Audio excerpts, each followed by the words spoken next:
से बोलिए भगवान श्री सत्यनारायण जी की जय। आज पूर्णिमा तिथि के शुभ अवसर पर आप सुनेंगे श्री सत्यनारायण भगवान की संपूर्ण व्रत कथा और आरती। एक समय नैमिषारण्य तीर्थ में शौनक आदि 88,000 ऋषियों ने श्री सूत जी महाराज से पूछा, हे प्रभु, इस कलयुग में वेद विद्या रहित मनुष्यों को प्रभु भक्ति किस प्रकार मिलेगी तथा उनका उद्धार कैसे होगा। इसलिए हे मुनि श्रेष्ठ, कोई ऐसा तप कहिए जिससे थोड़े समय में पुण्य प्राप्त हो जाए तथा मनोवांछित फल मिले। वह कथा सुनने की हमारी इच्छा है। सर्वशास्त्र ज्ञाता श्री सूत जी बोले, हे वैष्णवों में पूज्य, आप सबने प्राणियों के हित की बात पूछी है। अब मैं उस श्रेष्ठ व्रत को आप लोगों से कहूंगा जिस व्रत को नारद जी ने श्री लक्ष्मी नारायण जी से पूछा था और लक्ष्मीपति ने मुनि श्रेष्ठ नारद से कहा था। सो ध्यान से सुनो। एक समय योगीराज नारद जी दूसरों के हित की इच्छा से अनेक लोकों में घूमते हुए मृत्यु लोक में आ पहुंचे। यहाँ अनेक योनियों में जन्मे हुए प्रायः सभी मनुष्यों को अपने कर्मों द्वारा अनेकों दुख से पीड़ित देखकर सोचा, किस यत्न के करने से निश्चय ही प्राणियों के दुखों का नाश हो सकेगा। ऐसा मन में सोचकर विष्णु लोक को गए। वहां श्वेत वर्ण और 4 भुजाओं वाले देवों के ईश नारायण को देखकर, जिनके हाथों में शंख, चक्र, गदा और पद्मा थे तथा वरमाला पहने हुए थे, स्तुति करने लगे। हे भगवान, आप अत्यंत शक्ति से संपन्न हैं। मन तथा वाणी भी आपको नहीं पा सकती। आपका आदि मध्य अंत नहीं है। निर्गुण स्वरूप, सृष्टि के आदि भूति व भक्तों के दुखों को नष्ट करने वाले हो। आपको मेरा नमस्कार है। नारद जी से इस प्रकार की स्तुति सुनकर श्री विष्णु भगवान बोले, हे मुनि श्रेष्ठ, आपके मन में क्या है?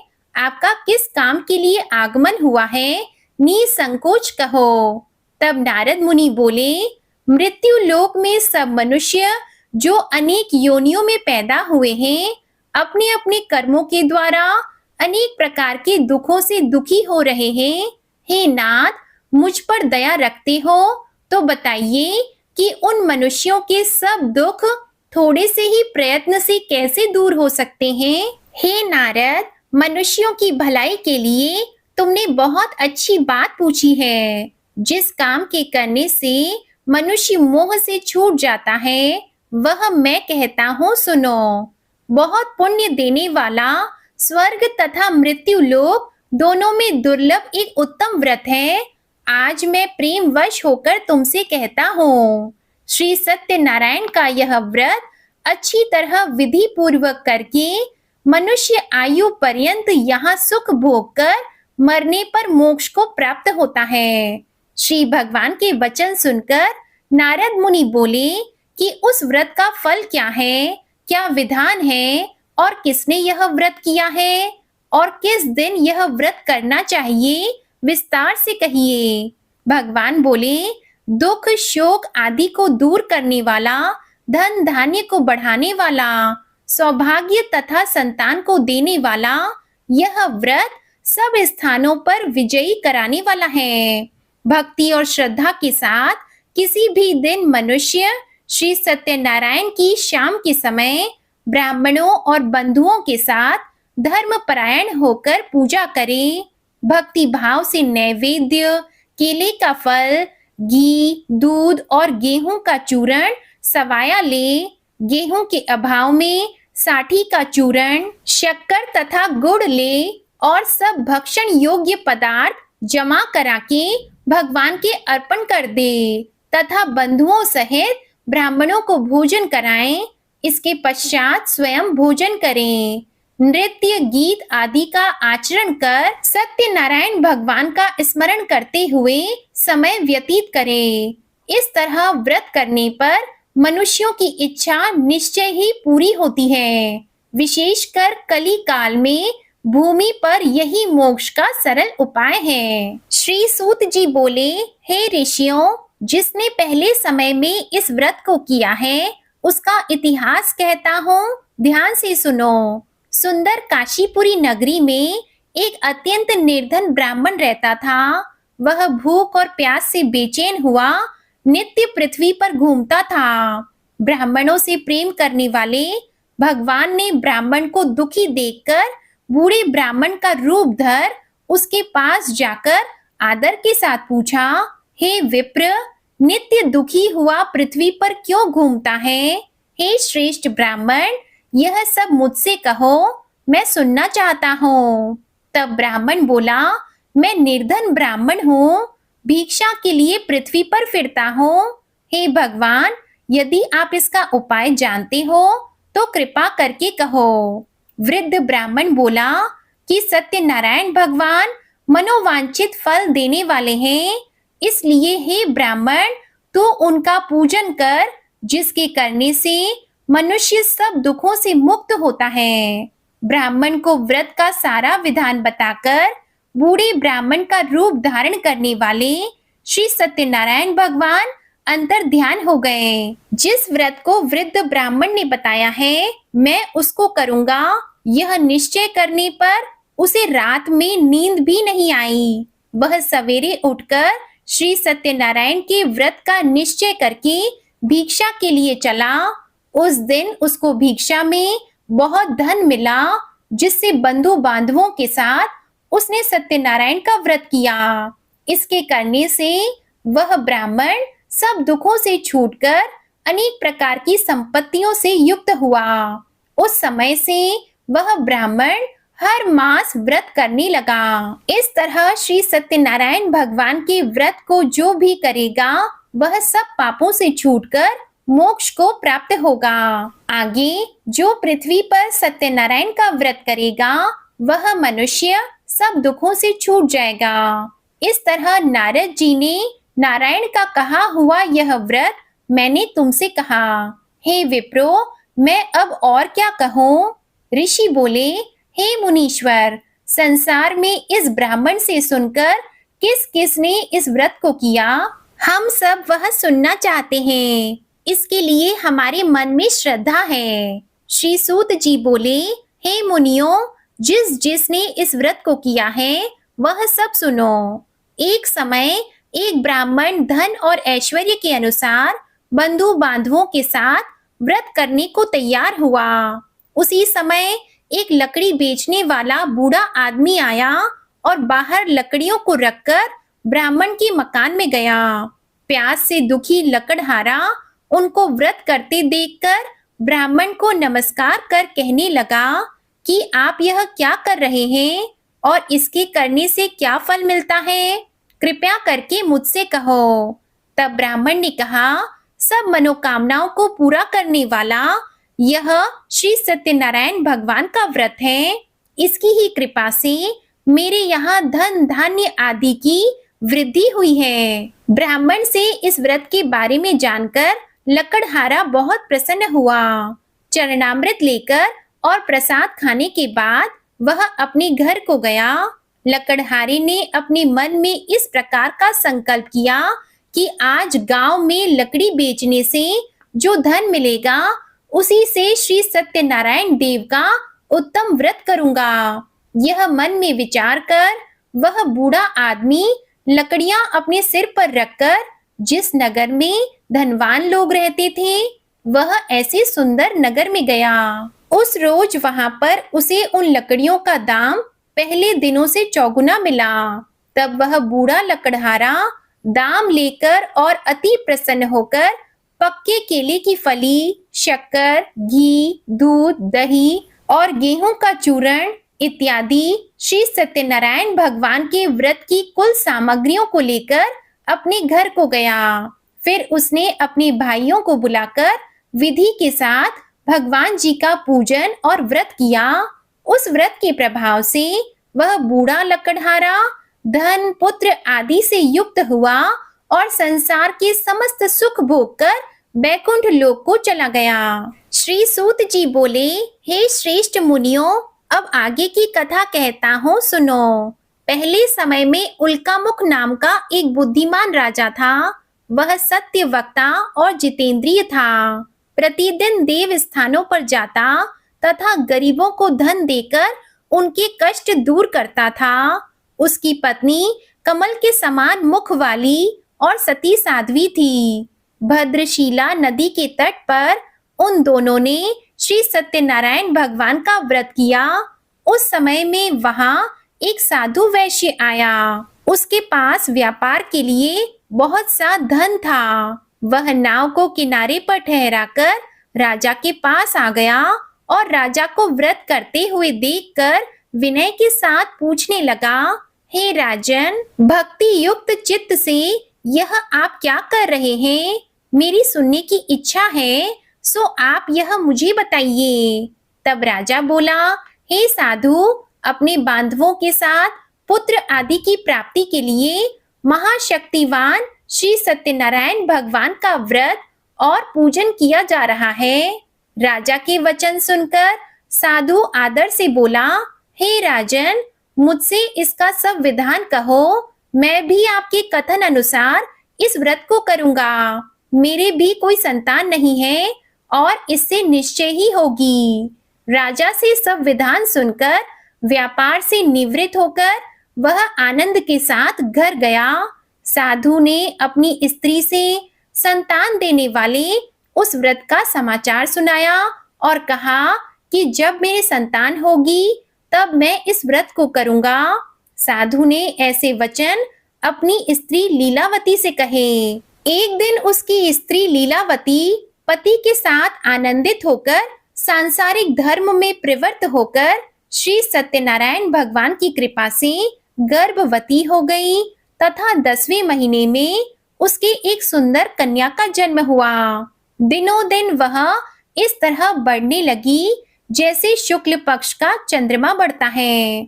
कन्या का नाम कलावती रखा गया। तब लीलावती ने मीठे शब्दों में अपने पति से कहा कि जो आपने संकल्प किया था कि भगवान का व्रत करूंगा, अब आप उसे करिए। साधु बोला, हे प्रिय, इसके विवाह पर करूंगा। इस प्रकार अपनी पत्नी को आश्वासन देकर वह नगर को गया। कलावती पितृगृह में वृद्धि को प्राप्त हो गई। साधु ने जब नगर में सखियों के साथ अपनी पुत्री को देखा तो तुरंत दूत बुलाकर कहा कि पुत्री के लिए कोई सुयोग्य वर देखकर लाओ।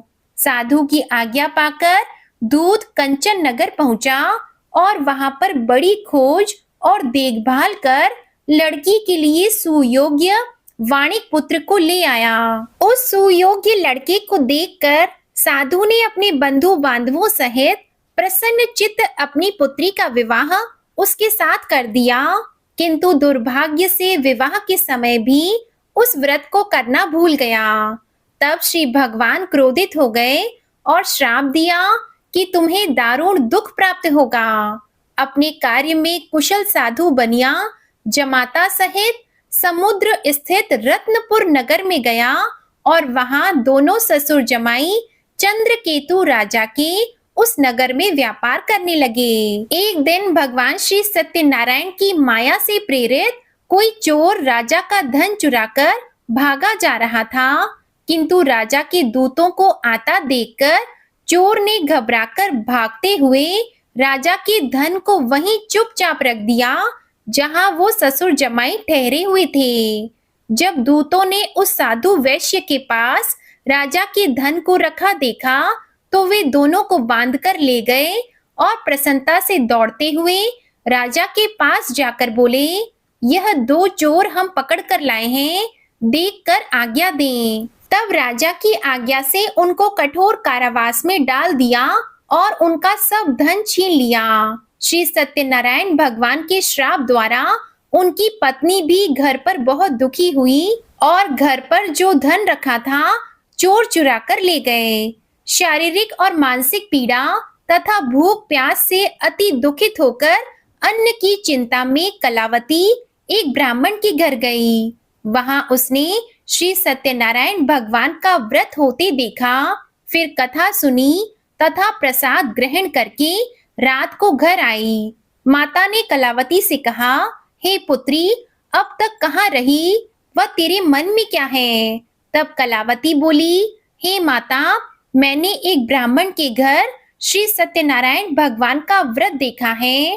कन्या के वचन सुनकर लीलावती भगवान के पूजन की तैयारी करने लगी। लीलावती ने परिवार और बंधुओं सहित श्री सत्यनारायण भगवान का पूजन किया और वर मांगा कि मेरे पति और दामाद शीघ्र आ जाएं। साथ ही प्रार्थना की कि हम सबका अपराध क्षमा करो। श्री सत्यनारायण भगवान इस व्रत से संतुष्ट हो गए और राजा चंद्रकेतु को सपने में दर्शन देकर कहा, हे राजन, दोनों वैश्यों को प्रातः ही छोड़ दो और सब धन जो तुमने ग्रहण किया है दे दो, नहीं तो मैं तेरा धन, राज्य, पुत्र आदि सब नष्ट कर दूंगा। राजा से ऐसे वचन कहकर भगवान अंतर ध्यान हो गए। प्रातः काल राजा चंद्रकेतु ने सभा में अपना स्वप्न सुनाया। फिर दोनों वाणिक पुत्रों को कैद से मुक्त करके सभा में बुलाया। दोनों ने आते ही राजा को नमस्कार किया। राजा मीठे वचनों से बोला, हे महानुभावों, भावी वर्ष ऐसा कठिन दुख प्राप्त हुआ है, अब तुम्हें कोई भय नहीं। ऐसा कहकर राजा ने उनको नए नए वस्त्र आभूषण पहनाए तथा उनका जितना धन लिया था उससे दूना धन देकर आदर सहित विदा किया। दोनों वैश्य अपने घर को चल दिए। सूत जी बोले, वैश्य ने मंगलाचार करके यात्रा आरंभ की और अपने नगर को चला। उनके थोड़ी दूर निकलने पर दंडी वेशधारी श्री सत्यनारायण भगवान ने उनसे पूछा, हे साधु, तेरी नाव में क्या है?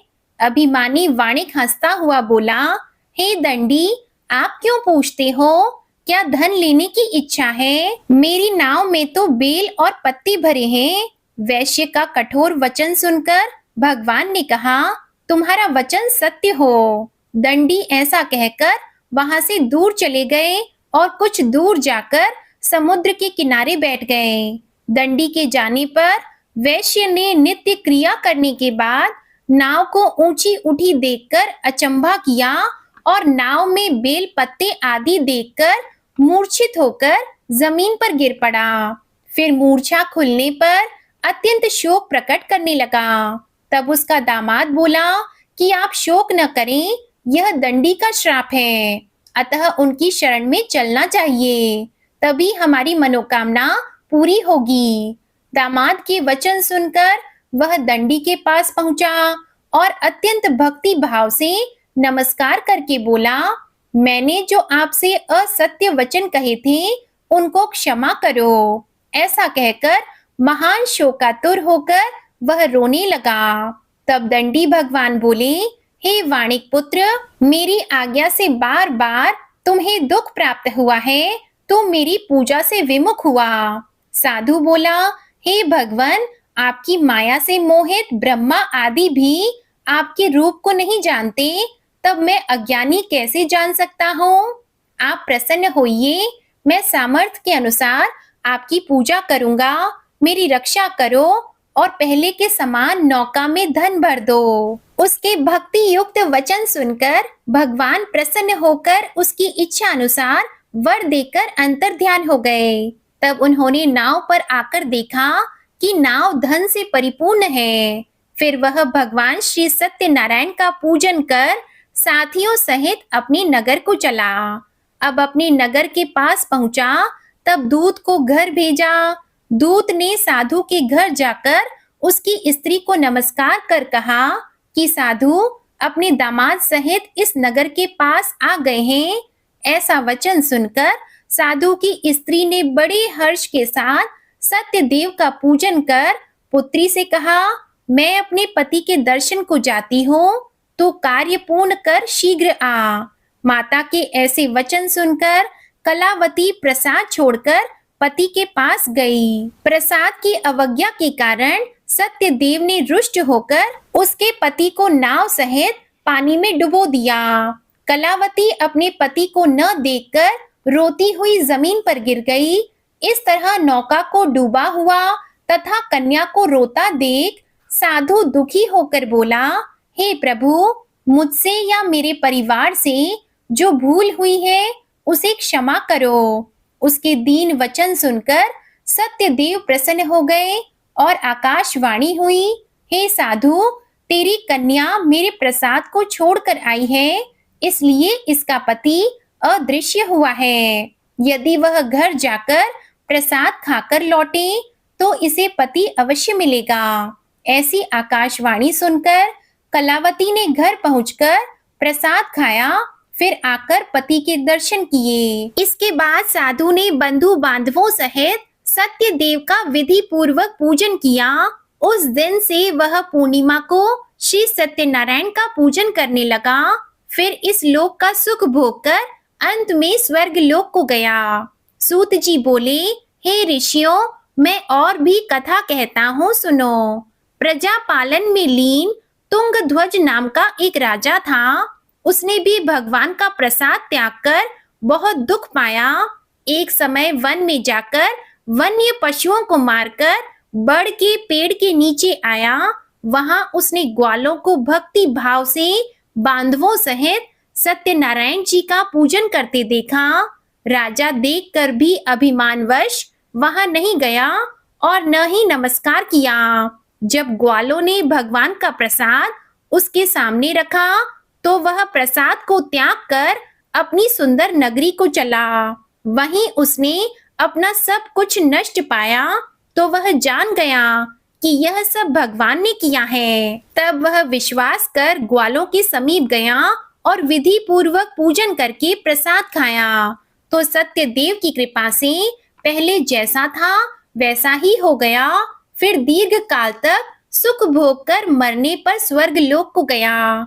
जो मनुष्य इस परम दुर्लभ व्रत को करेगा, भगवान की कृपा से उसे धन धान्य की प्राप्ति होगी। निर्धन धनी और बंदी बंधन से मुक्त होकर निर्भय हो जाता है। संतानहीनों को संतान प्राप्ति होती है तथा सब मनोरथ पूर्ण होकर अंत में बैकुंठ धाम को जाता है। यह सत्य है। श्री सूत जी कहते हैं, ब्राह्मणों, आपको मैंने श्री सत्यनारायण व्रत की यह पावन कथा सुनाई है। इस व्रत का पालन करके मनुष्य सभी दुखों से मुक्त हो जाता है। विशेषतः कलयुग में श्री सत्यनारायण की पूजा महान फल देने वाली है। इन देवता को कोई सत्यनारायण कहते हैं और कोई सत्यदेव कहते हैं।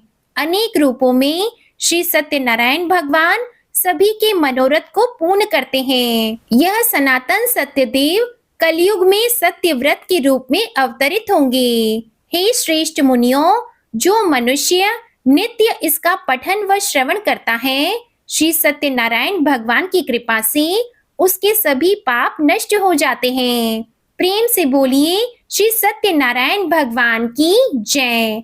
श्री सत्यनारायण संपूर्ण व्रत कथा समाप्त। अब आप सुनिए श्री सत्यनारायण भगवान की आरती। जय लक्ष्मी रमणा स्वामी, जय लक्ष्मी रमणा। सत्यनारायण स्वामी, सत्यनारायण स्वामी, जनपातक हरणा। ओम जय लक्ष्मी रमणा।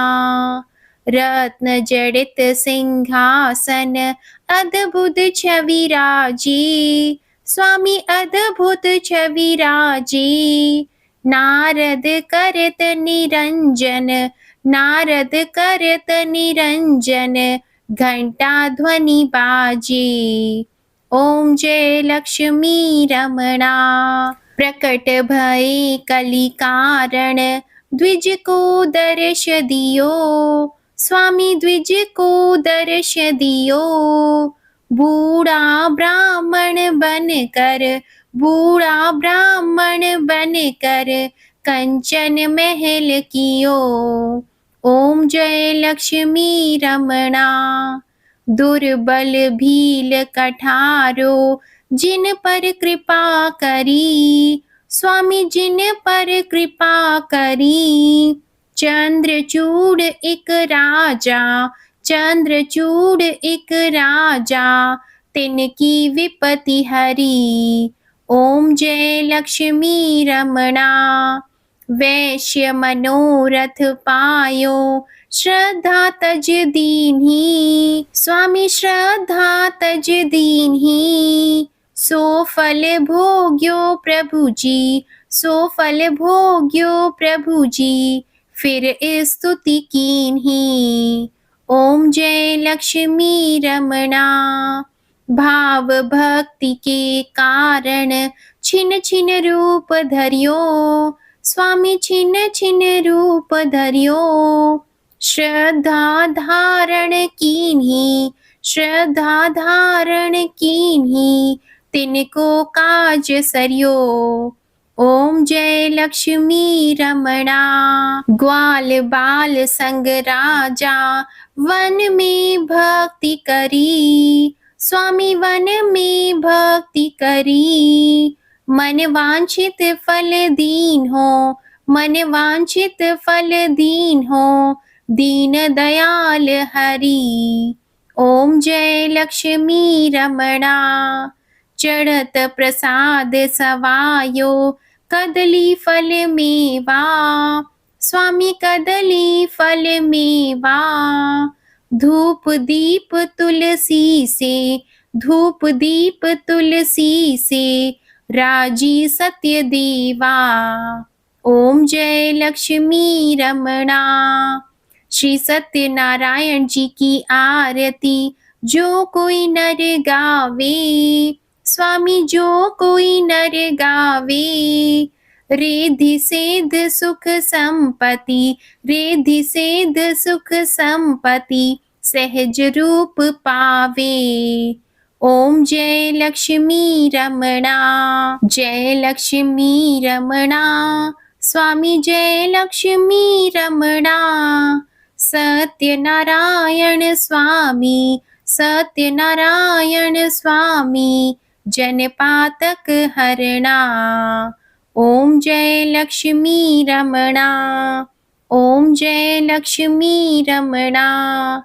प्रेम से बोलिए श्री सत्यनारायण भगवान की जय। आज की कथा और आरती पसंद आए तो इस वीडियो को लाइक करके चैनल जरूर सब्सक्राइब कीजिएगा और कमेंट में श्री सत्यनारायण भगवान की जय भी जरूर लिखिएगा। इसी के साथ आज आप हमारे चैनल पर फाल्गुन पूर्णिमा की व्रत कथा भी जरूर सुनिएगा।